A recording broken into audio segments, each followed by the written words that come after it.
घर की कंस्ट्रक्शन में अगर आप चाहते हो कि आपको कोई कॉन्ट्रैक्टर बेवकूफ़ ना बना पाए, जहां आपको अगर आइडिया नहीं होगा कि घर की कंस्ट्रक्शन इस तरीके से की जाती है, तो वो आपके घर की क्वालिटी भी कमज़ोर कर देगा और साथ ही साथ आपके ज़्यादा एक्स्ट्रा पैसे भी लगा देगा। तो आज की वीडियो अगर आप देख लेते हो तो 15 से 16 बातें हैं जो आपको कॉन्ट्रैक्टर गुमराह कर सकता है, तो वो मैं आज आपको बताने वाला हूँ। पहला सुजेशन मैं दूंगा वो है जो क्या होता है, ठेकेदार आपको क्या बोलता है, क्योंकि वो विद मटेरियल उसने काम लिया, विद मटेरियल नहीं भी लिया, वो टाइम और लेबर बचाता है अपनी। वो बोलता है कि आप जो स्लैब है आपकी, उस पे आप स्लैब बीम दो, मतलब लटक बीम मत दो। इन द सेंस कुछ आपने देखा होगा नॉर्थ इंडिया में बहुत जगह पे क्या करते हैं, जो बीम होते हैं वो स्लैब के अंदर ही प्रोवाइड कर देते हैं। मतलब छेंज की अगर आपकी स्लैब है उसके अंदर ही बीम होगा, कोई नीचे या ऊपर बीम आपको नहीं दिखेगा।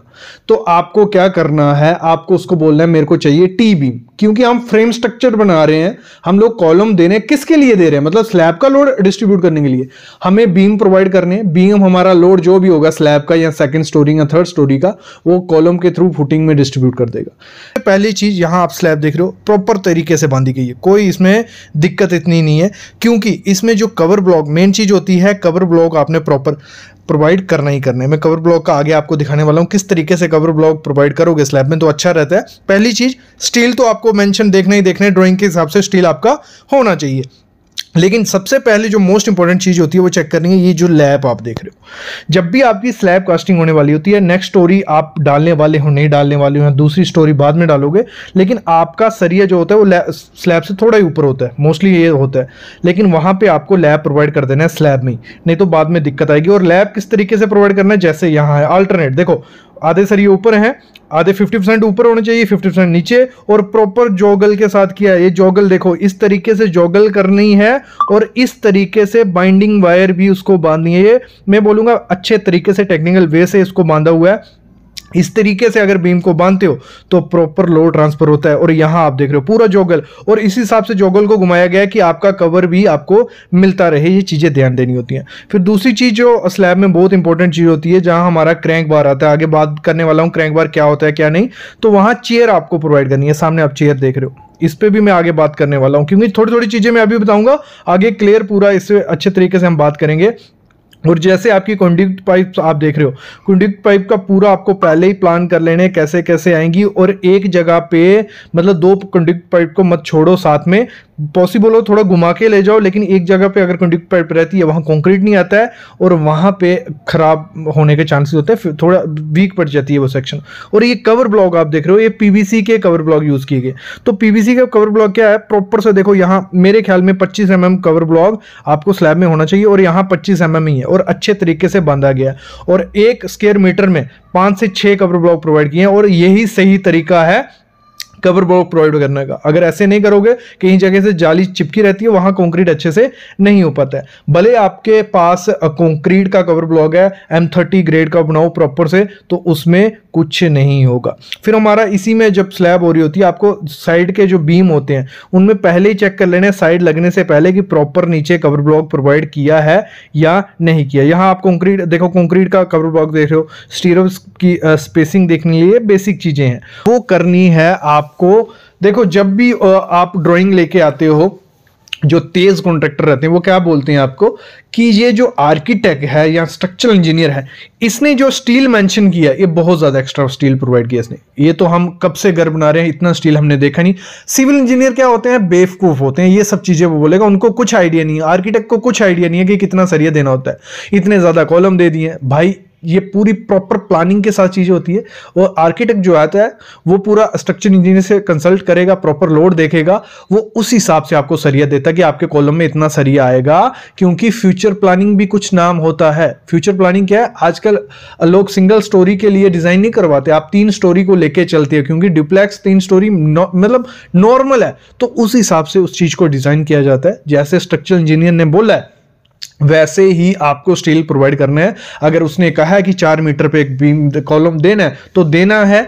सरिया अगर 16 mm का कहा है तो कहो, नहीं तो कॉन्ट्रैक्टर आपको बोलेगा इतनी जरूरत नहीं है, यहाँ 16 की जगह 12 भी डालोगे तो कोई दिक्कत नहीं होगा, हम 100 200 घर बना चुके हैं, आज तक कुछ कंप्लेन नहीं आई है। कंप्लेन आज नहीं आएगी, वो 10 से 15 साल बाद कंप्लेन आएगी, जब वहां क्रैक आने लग पड़ेंगे या सेटलमेंट होने लग पड़ेगी, तब आती है। कोई 1-2 साल में नहीं आता, क्योंकि इतनी स्ट्रेंथ होती है। और सबसे ज्यादा कंप्लेन तब आएगी जब अर्थक्वेक आएगा, और अर्थक्वेक के टाइम वो दिखेगा भी नहीं आपको कि कॉन्ट्रैक्टर है कहां। तो ये चीज आपको ध्यान देनी है, ये ऐसा कभी उसको नहीं करने देना है, क्योंकि लाइफ हमें करके चाहिए 50 से 60 साल मिनिमम, ठीक है। तो उसके लिए आपको पूरा प्रॉपर प्लानिंग आपको आर्किटेक्ट से लेनी है, कॉन्ट्रैक्टर के थ्रू नहीं जाना है। काफी लोग मैं देख रहा हूं कॉन्ट्रैक्टर पे देखते हैं कि उसने पुराना घर इतना अच्छा बनाया है, तो मेरा जो पुराना घर है उसका भी यही हाल है। जो पुराना कॉन्ट्रैक्टर था, कॉन्ट्रैक्टर से राय ले ली और घर की ऐसी हालत है कि मैं बता नहीं सकता हूं। नेक्स्ट जो आपको देना है वो स्लैब को रिलेटेड है, कि जो कॉन्ट्रैक्टर क्या बोलते हैं, जो थिकनेस स्लैब की है वो आप 4 रखिए या 5 इंच रखिए, कोई दिक्कत नहीं है। देखो भाई 4-5 इंच कभी भी स्लैब की थिकनेस मत रखना, थोड़े दिन बाद क्या होगा, वो थोड़ी मतलब आपका क्रैक्स आने लग पड़ेंगे, लीकेज के चांसेस बढ़ जाते हैं। तो आपको बाद में जो वाटर प्रूफिंग करवानी है छत पे, इससे अच्छा आप जो थिकनेस है 6 इंच रखिए। 6 इंच थिकनेस काफी अच्छी है, उसमें आप स्लोप भी दे सकते हो प्रॉपर। अगर 4 से 5 इंच स्लोप थिकनेस रखोगे, मोटाई रखोगे स्लैब की, तो स्लोप कहां दोगे भाई, जहां ऊपर आपने 4 इंच दी, नीचे नीचे आते तक तो कुछ बचेगा ही नहीं। तो आपको मिनिमम 6 इंच रखनी है कि प्रॉपर स्लोप दे सको, ड्रेनेज प्रॉपर हो, पानी हमेशा छत से नीचे आ जाए, ऊपर रुके नहीं। तो इसलिए आपको थिकनेस का भी ध्यान रखना है। तो कॉन्ट्रैक्टर आपको बोलेंगे, पुलिस बनाएंगे कि इतनी जरूरत नहीं है, आपका बहुत खर्चा बचेगा अगर आप इतनी थिकनेस देते हो। और जब वो थिकनेस दे रहे होते हैं तब भी ध्यान रखना है कि प्रॉपर उन्होंने जो मार्किंग है वो की है कि नहीं। नेक्स्ट चीज जो होती है वो वॉल को लेके होती है, मतलब इसमें बहुत खेलते हैं कॉन्ट्रैक्टर। वो बोलते हैं कि अगर आप फ्रेम स्ट्रक्चर बना रहे हो, आप कॉलम बीम वगैरह दे रहे हो, तो दीवार की कोई जरूरत नहीं है। इंजीनियर्स ऐसे बोलते हैं कि लोड तो ट्रांसफर होगा, लेकिन भाई मेरे सुनो, फ्रेम स्ट्रक्चर है कोई दिक्कत नहीं है, लेकिन बाहर की जो दीवारें होंगी, पार्टीशन जो अंदर के रूम डिवाइड कर रहे हो, बाथरूम डिवाइड कर रहे हो, वहां 4 इंच की दो, कोई दिक्कत नहीं है, कोई कुछ नहीं बोलता। लेकिन बाहर की जो दीवारें वो 9 इंच दो। एक तो सेफ्टी पर्पस के हिसाब से भी वो अच्छा है, बाकी वो भी एज ए लोड मतलब लोड बेरिंग का काम करती हैं दीवारें। ऐसा नहीं है कि सब कुछ लोड कॉलम ही कर रहे हैं, बाहर की दीवारें आप दो तो थोड़ा सेफ रहता है। तो आपको जो बाहर की दीवारें 9 इंच रखो, अंदर की 4 इंच रखो ही रखो। एक बहुत बड़ा खेल खेलते हैं जो कॉन्ट्रैक्टर को सबसे ज्यादा दिक्कत आती है बनाने में, वो होती है सीढ़ी। सीढ़ी में वो बहुत धोखाधड़ी आपके साथ कर सकते हैं। सीढ़ी में स्टील में जोल जाल हो जाता है, क्योंकि प्रॉपर अगर स्टील बांधने जाएंगे सीढ़ी का तो काफी टाइम लगता है। वो क्या करते हैं, सिंपल 12 mm का सरिया ऊपर से नीचे दौड़ाएंगे, डिस्ट्रीब्यूशन बांधेंगे और भर देते हैं। लेकिन आपको क्या करना है, आपको प्रॉपर जो स्टील होता है, स्टील में दोनों तरफ कॉलम दो, मतलब बीम दो दोनों तरफ, और जो प्रॉपर सरिया होता है डबल मैश प्रोवाइड करते हैं उसको प्रोवाइड करो, तो अच्छा रहता है, सेफ्टी प्रॉपर रहती है उस चीज की। नेक्स्ट जो चीज देनी है वो होता है कवर ब्लॉक। मैंने देखा कि कवर ब्लॉक कोई भी कॉन्ट्रैक्टर महत्व नहीं रखता है। कवर ब्लॉक की जगह पत्थर, ईंट, लकड़ी, ये सब चीजें डाली जाती हैं और इनकी स्ट्रेंथ मैच होती नहीं। आप भले M25 कंक्रीट यूज कर लो, 30 कंक्रीट, बीच में वॉइड्स तो रह ही जाएगा ना, क्योंकि थोड़े देर टाइम बाद वो डिट्रॉयड हो जाएगी चीज और वो गैप बन जाएगा और वो सेटलमेंट हो जाती है। तो आपको प्रॉपर उसको बोलना है, या तो CPVC का कवर यूज कर या तो कंक्रीट के कर, लेकिन वो जो ग्रेड ISO सर्टिफाइड हो। तो इससे क्या होता है, आपका प्रॉपर कंक्रीट चारों तरफ कॉलम के सरिये के रहता है, उससे जो सरिया आपका खराब नहीं होता है। और इससे देखो, अगर ईंट वगैरह यूज करोगे वो अभी नहीं दिखेगा, जैसे मैंने कहा 15-20 साल बाद दिखने लग पड़ता है सब कुछ।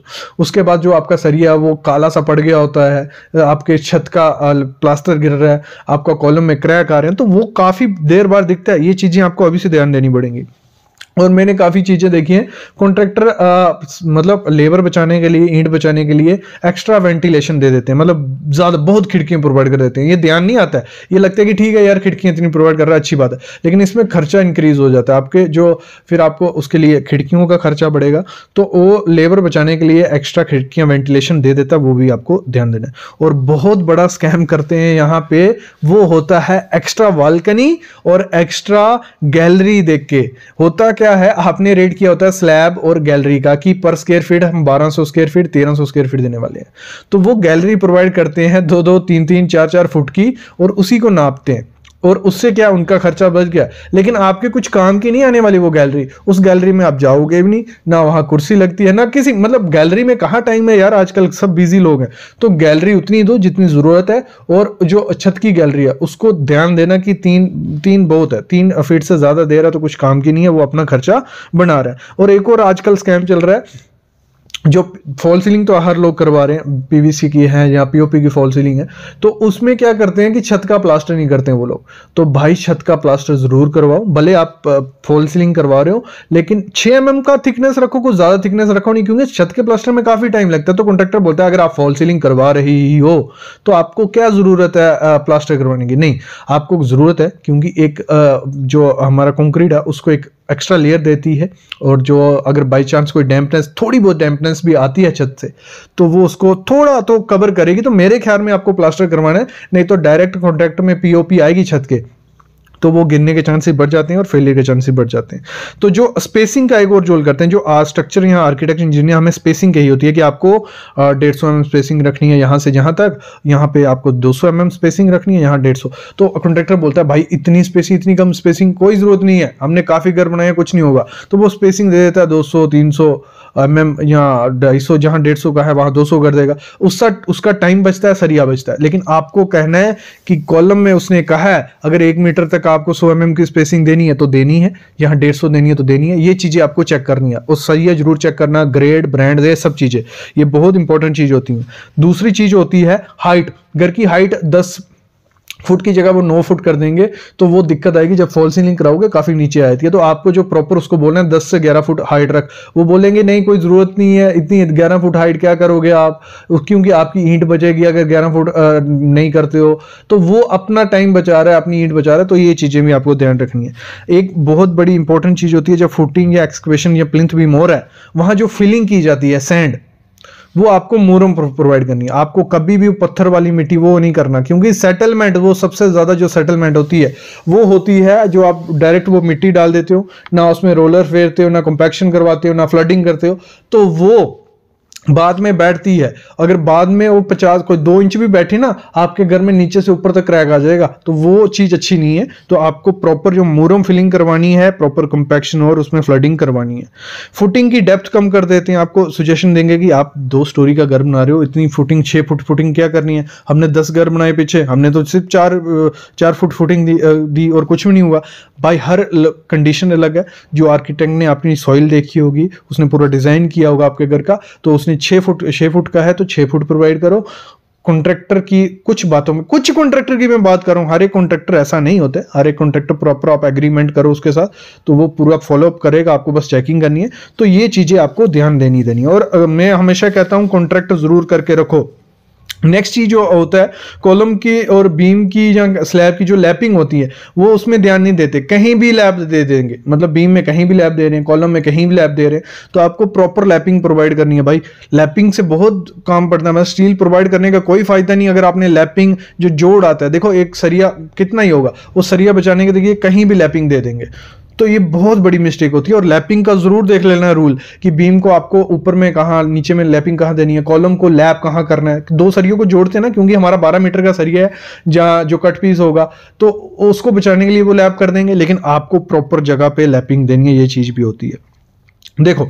और एक जो एक्स्ट्रा जो टिप्स मैं आपको दूं, कॉन्ट्रैक्टर को कभी भी अपना बजट मत बताओ। आपको आपने बोल दिया मेरे पास 20 लाख ही है तो मेरे को 20 लाख में ऐसा घर तैयार करके दे दो।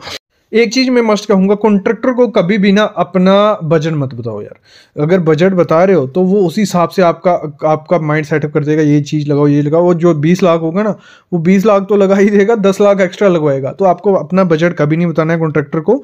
जो मोल भाव वो कर लो, बाकी उसको कभी नहीं बताना है कि आपने ही हमारा काम करना है, मेरे पास आप ही एक कॉन्ट्रैक्टर हो। नहीं बोलना, मेरे पास 3 ऑप्शन है, लेकिन जो देखता हूं मैं, जो अच्छा लगेगा, तो इस चीज को काउंटर करने के लिए वो अच्छी क्वालिटी भी प्रोवाइड करेगा, अच्छी चीजें भी आपको देगा। तो ये चीज भी बहुत इंपॉर्टेंट होती है।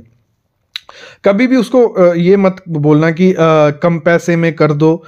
तो वो क्या बोलता है आपको, अगर आप बोलोगे कम पैसे में कर दो, थोड़ा कम कर, वो बोलेगा आपको एक लिए स्कीम है, आप टोटल पेमेंट साथ में कर दो, हमें 15% डिस्काउंट कर दूंगा। जब ये चीज़ बोलोगे तो वो आपका काम बीच में रोक के जा भी सकता है। दूसरा, आपका क्वालिटी भी खराब कर सकता है, क्योंकि आपने पूरा मटेरियल एक साथ दे दिया उसको। और पेमेंट उतनी ही दो जितना वो काम करता है, उससे कम ही पेमेंट दो, ज़्यादा पेमेंट कभी नहीं देना। और एग्रीमेंट जरूर करो, आपको फुलिश बना देगा। एग्रीमेंट की क्या जरूरत है, मैंने काफी घर बनाए, तो एग्रीमेंट करके रखो। ये मटेरियल लगाओगे, ये चीजें करोगे, इस पे वीडियो है वो जरूर देखना, बहुत अच्छा एग्रीमेंट उसमें मेंशन है, कैसे कैसे आपको पेमेंट करनी है, कैसे एग्रीमेंट देने। जिसको वो चाहिए भी होगा तो हमारा व्हाट्सएप ग्रुप है, टेलीग्राम ग्रुप है, उसमें डाला रहता है थोड़े थोड़े टाइम बाद, तो वो भी आप देख लेना।